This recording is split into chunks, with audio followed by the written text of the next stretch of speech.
So hello students, welcome to the platform of Oper Scully institute. सो बच्चों, आज हम लोग डिस्कस करेंगे बहुत ही इंपॉर्टेंट क्वेश्चंस के बारे में जेट के। तो आपका पहला क्वेश्चन स्टार्ट होता है कि पुंज विधि का प्रयोग सर्वप्रथम किसने किया था। तो हम लोग बात करें पुंज विधि की, तो पुंज विधि का मतलब होता है कि एक ट्रेडिशनल मेथड है जो क्या करता है, विशेष लक्षण वाले पौधों को अलग करता है, छांटता है। और इसका प्रयोग सबसे पहले किया था नीलसन एहले ने। तो इसका आंसर क्या हो जाएगा? नीलसन एहले। नाउ नेक्स्ट क्वेश्चन आपका कि स्वतः उत्परिवर्तन की दर क्या है। तो हम लोग बात करें कि स्वतः उत्परिवर्तन की दर क्या है, तो स्वतः उत्परिवर्तन की दर है 10⁻⁷ से लेकर 10⁴ से 10⁻⁷ से लेकर 10⁴ अब ये वो दर है जहाँ पे जीन प्राकृतिक रूप से बदलाव करता है, इसमें कोई भी बाहरी इंटरफेरेंस की जरूरत नहीं पड़ती है। यहाँ पे जो जीन होता है वो प्राकृतिक ही अपना बदलाव करता है। अब नेक्स्ट क्वेश्चन है, किस पादप प्रजाति या किस्म को नए क्षेत्र में ले जाकर उगाना कहलाता है। अब देखो बच्चों, आपको डेफिनेशन से समझ आ रहा है कि दूसरे क्षेत्र में जाकर पादप या किसी किस्म को उगाने को हम लोग क्या बोलते हैं। क्या हो रहा है? पौधों का रिप्लेसमेंट हो रहा है, अलग क्षेत्र में जाकर उगाने, इसका परिस्थापन हो रहा है। तो उस विधि को हम लोग क्या बोलेंगे? पादप परिस्थापन। ठीक है। नाउ नेक्स्ट आपका क्वेश्चन है कि किसी फसल में उपस्थित विविधता में से अच्छी एवं उत्तम गुणों वाली लाइनों को छांटकर अलग करना क्या कहलाता है। अब हम लोग क्या करें, अलग अलग लाइनें जो हम लोग बनाते हैं क्रॉस करने के बाद, उसमें से क्या करें, पौधों का चयन करें जो उत्तम गुण वाले पौधे हैं। तो उसको हम क्या बोलेंगे? कौन सी विधि कहलाएगी? वो चयन की विधि। अगर हम लोग समूह में से चयन करते हैं तो उसको हम लोग बोलते हैं समूह चयन। अब चयन करने के बाद आगे जो प्रोसेस होती है, मूल्यांकन हो गया, वितरण हो गया, ये सब चयन के बाद की प्रोसेस है। अब नेक्स्ट क्वेश्चन है, पर परंपरागत फसलों में से सुधार की सबसे पुरानी विधि कौन सी है। अब हम लोग बात करें सबसे पुरानी विधि की, तो वो है शुद्ध वंशाक्रम।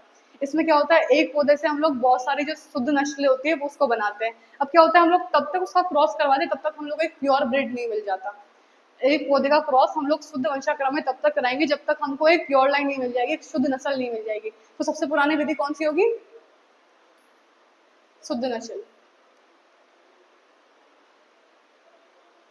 अब नेक्स्ट क्वेश्चन आपका, कृषक प्रजातियों और उनके जंगली संबंधियों में से उपस्थित विविधता में धीरे धीरे कमी होने को क्या बोलते हैं। अब लोग हम लोग क्या, देखो डेफिनेशन से आप लोग समझ जाना। देखो पहली बात तो ये कि आप लोग ऑप्शन कैसे सॉल्व करोगे कि तीन को तुम पहले हटा देना है, और जो एक क्वेश्चन होगा तुम्हें उससे फोकस करना है कि इसका मतलब क्या हो रहा है। अब देखो, कमी आना मतलब क्या होता है? अपवर्दन होना यानी घटना। तो इसमें क्या आ रहा है? अनुवांशिक अपवर्दन। मतलब कोई भी किस्म में या प्रजाति में उसके विविधता में धीरे धीरे कमी आना क्या कहलाएगा? अनुवांशिक अपवर्दन। अब नेक्स्ट क्वेश्चन आपका, किसी पौधे का नए वातावरण में अभ्यस्त होना क्या कहलाता है। अब देखो इसमें ऑप्शन क्या क्या है आपका। पहला ऑप्शन है पादप प्रजनन, दूसरा है संकरण, तीसरा है पादप परिस्थापन, और चौथा है अनुकूलन। अब हम लोग एक एग्जांपल से समझे कि आपका एडमिशन हुआ नया नया जेड में, आपको कॉलेज मिला। अब आपने क्या हुआ, हॉस्टल में गए। तो हॉस्टल में क्या होगा, आपको 1 से 2 दिन लगेंगे एडजस्ट होने में उसके अंदर। ठीक है। तो क्या होगा, आपको उसमें हैबिचुअल होना पड़ेगा। अगर आप नई नई कई जगह जाते हो तो आपको उसमें हैबिचुअल होना पड़ेगा। स्टार्टिंग में नहीं होता है, आपको 1-2 दिन लगता है उसमें एडजस्ट होने में। वैसे अगर हम लोग किसी पौधे को नए वातावरण में अभ्यस्त कराते हैं तो उस विधि को हम लोग बोलते हैं अनुकूलन।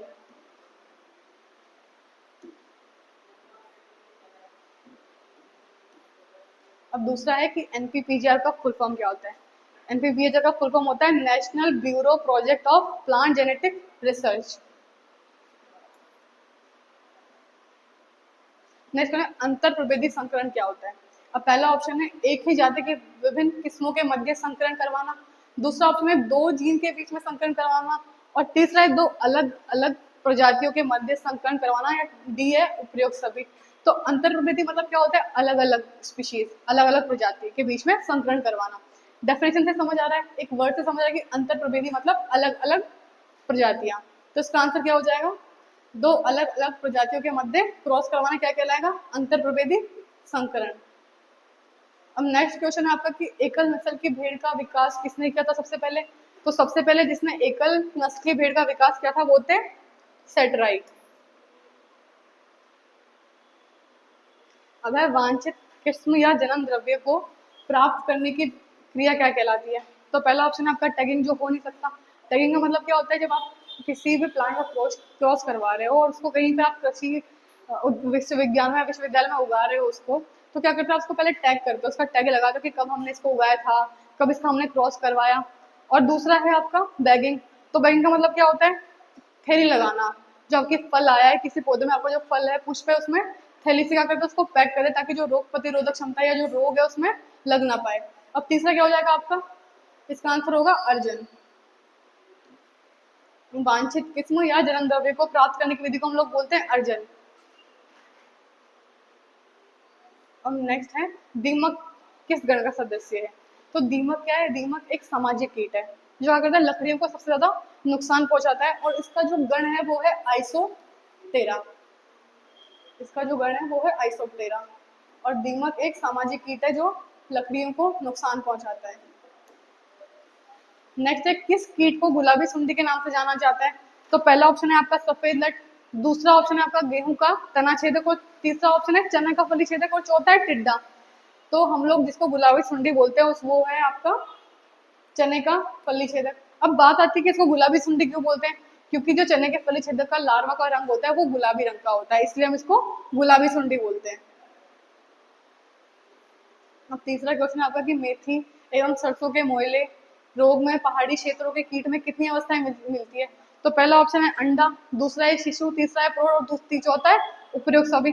तो ये नॉर्मल सी बात है, अगर कोई भी कीट का हम लोग जीवन चक्र पढ़ रहे हैं तो उसमें ये सभी अवस्थाएं आएगी। पहला अंडा, प्रौढ़, शिशु और व्यसक। जो लास्ट स्टेप होती है व्यसक। व्यसक मतलब होता है पूरी डेवलपमेंट स्टेज। तो इसका आंसर क्या होगा, उपयुक्त सभी। नाउ नेक्स्ट क्वेश्चन है आपका कि टिड्डे का वैज्ञानिक नाम क्या है। अब टिड्डे का वैज्ञानिक नाम है सिस्टोस्टा ग्रिगेरिया। ठीक है। नाउ नेक्स्ट क्वेश्चन, खपरा भृंग किस गण का सदस्य है। अब खपरा क्या है, खपरा एक भंडारित कीट है जो भंडारण करते हैं हम लोग फसलें, जैसे गेहूं हो गया, चावल हो गए, तो ये ऐसे फसलों को नुकसान पहुंचाता है जिसको हम लोग भंडारण करके या इकट्ठा करके रखते हैं। और इसका जो गण है वो है कॉलियोप्टेरा। ठीक है। नेक्स्ट है रेगिस्तानी टिड्डे अंडे कहाँ पे देती है। तो जो रेगिस्तानी टिड्डे होते हैं वो अंडे भूमि पे देते हैं, और भूमि के अंदर 10 से 15 सेंटीमीटर की गहराई में जाकर जो रेगिस्तानी टिड्डे होते हैं वो अपने अंडे देते हैं।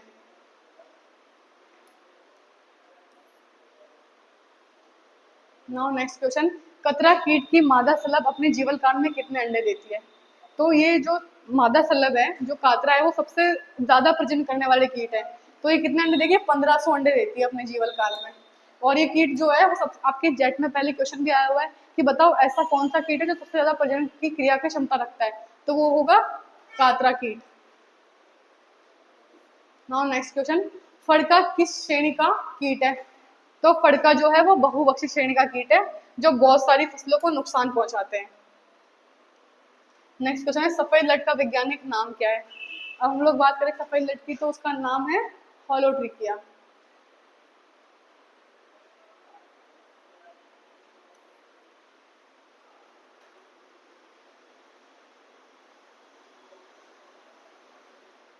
सफेद लट का वैज्ञानिक नाम है होलोट्रिकिया। Thank you so much.